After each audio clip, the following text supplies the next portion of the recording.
Hi guys, and welcome back to another video by myself, Bateson87. It's a transfer centre video as always guys, where we take a look at some of the fresh new players coming into both FIFA 16 and FIFA 17. A lot of big ones were announced yesterday. You guys will know who was having a medical at Manchester United, and I bet you guys are very happy with that transfer, which should be announced in the next couple of days. So if you guys do want an MSP, PSN codes or cheap game codes, go and check out g2a.com. Their link is down below. If you're trying to hit 5,000 likes, that'd be absolutely awesome. And guys, subscribe to me if you're not subscribed already. So one thing I do want to point out, guys, I don't know if you have watched any of yesterday's videos. I'd really recommend doing so if you've not. The first one was a new game.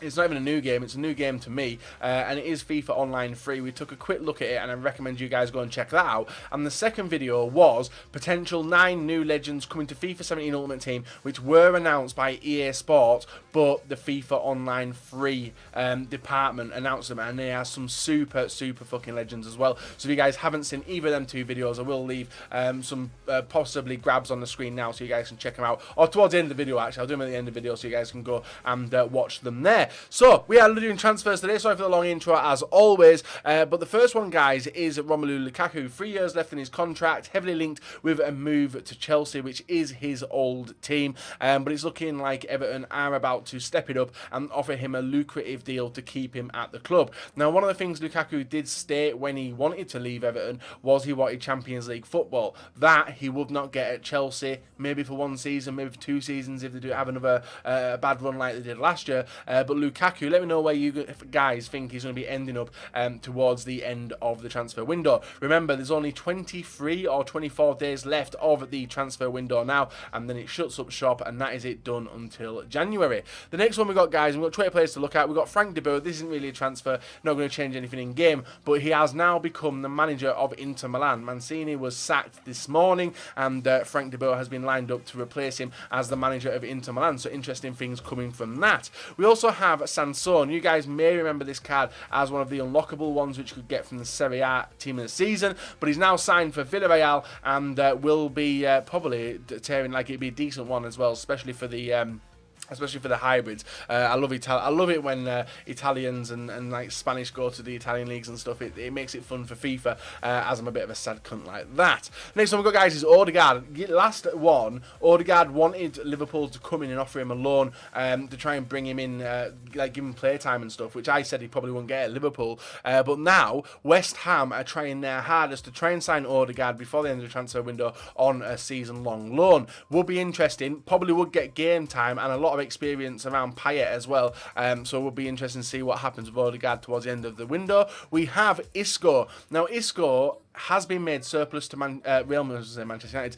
Real Madrid's obviously team sheet, which is a little bit frustrating for him and for me as well. I like Isco, one of their favourite players to watch growing up, and obviously now it's looking like Milan are going to try and make Isco their marquee signing of the summer and try and pull him in. If that happens, that'd be absolutely sick for his career, going from one big club to another, and obviously not going down. Well, he is going down because Real Madrid are one of the best teams in the world, and Milan over recent years and stuff have been a bit of a struggle, but Isco looks like he's got a bit of light at the end of the tunnel as well. We have Inge. Now, this is linked with another transfer. Inge was Tottenham signing last year, which basically rotted on the bench, didn't really do much, and now he's a part of a deal to bring in another player where Inge would go on a season-long loan to Marseille. That other player is Nkudou. Currently this move is stalled, but should be completed in the next couple of weeks, and it is his massive signing coming to Tottenham Hotspur. We'll be interested to see if he's going to be a starter. I don't know much about the guy. Maybe you guys know a little bit more than myself. Next one we got, guys, is Oliver Torres.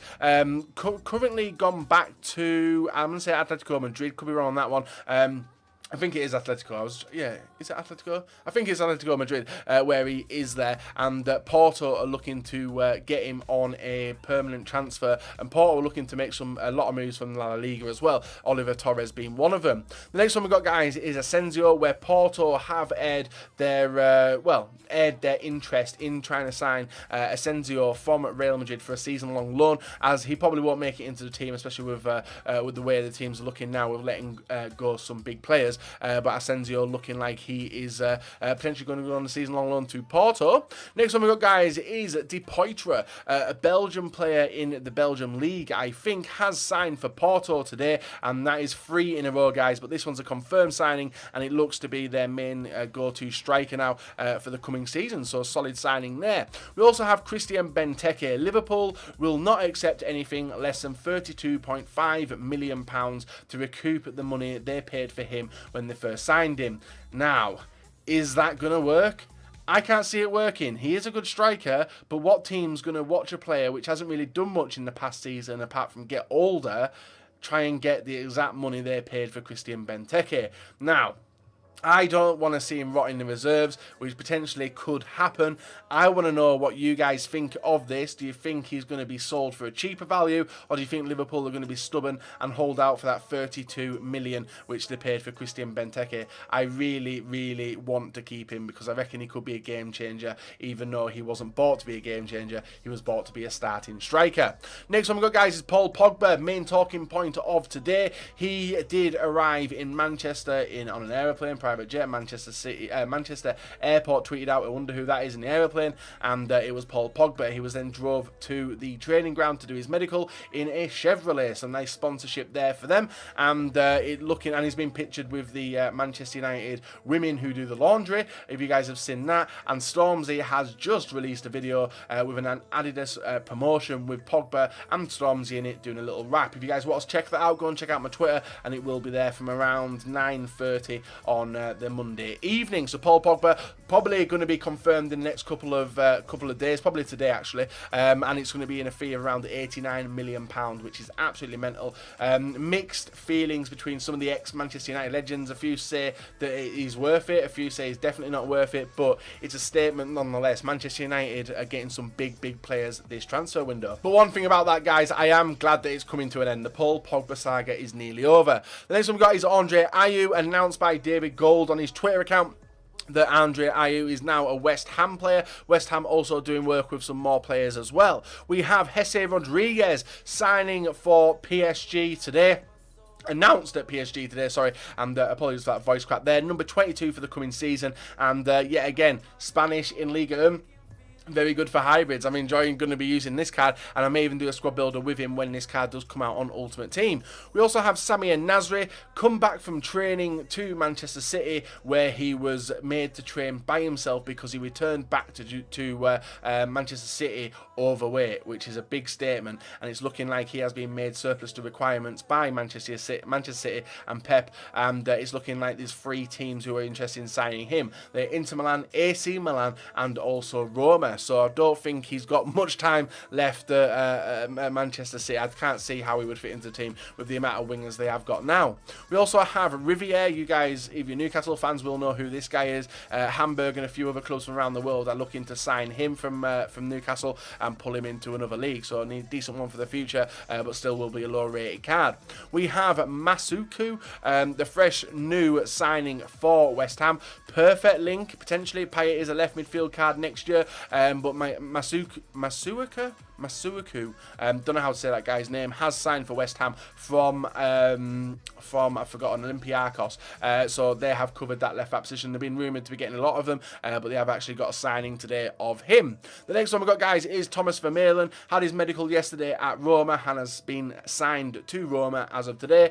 He leaves Barcelona with a 11 game appearance and 7 trophies in his 11 games. Mental, but that's what happens when you are at Barcelona and don't match up to the likes of Piqué and Mascherano. We also have Zabaleta as well. Was heavily rumoured to be moving to AS Roma. That one has been quashed now, and Zabaleta is a part of Pep's plans, and I'm glad because Zabaleta is a very good player to watch, a very old school style defender, and really enjoyed him, so it should be interesting to see how he does get on this year. And the final player, guys, is Mario Balotelli. Yet again said that he wasn't needed by Liverpool, and Shiva, I think, have come in for the attempt to try and offer him a way out of Liverpool. Whether that one happens or materialises, we'll have to wait and see. So that's been a rundown of the transfers from today, guys. Quite a lot of confirmed ones. Pogba to be announced pending medical. You guys have seen what happens with medicals. A few of them do fail, so hopefully that one isn't the case for you Man United fans. Benteke, I want to know your thoughts on this one. Are you glad the Pogba saga's over? I'm really glad. Been going on for way too long. Jesse Rodriguez to PSG, do you think that's a good signing for them? And which position do you think he'll be playing? Nasri turned up to training overweight. Interesting. And speaking of that, imagine if I rocked up. Fuck, I'd be there for 3 years trying to work this weight off. We've got Vermaelen as well at Roma, Zabaleta, Balotelli, and Lukaku. Let me know your thoughts on Lukaku and mainly Benteke, really. But it'd be interesting to see what happens with Odegaard and Isco as well. So, guys, if you enjoyed today's video, please leave a like rating. If you've not checked out yesterday's videos, recommend doing so. They'll be on the screen somewhere in a sec. So, guys, subscribe to me, drop a like rating on the video, and yeah, enjoy today's videos and yesterday's videos. And I really hope you enjoyed this one. Thankfully, the Paul Pogba saga is over, and now we can look at some proper decent transfers, apart from the same one which we've been looking at for about 4 weeks now, maybe even longer than that.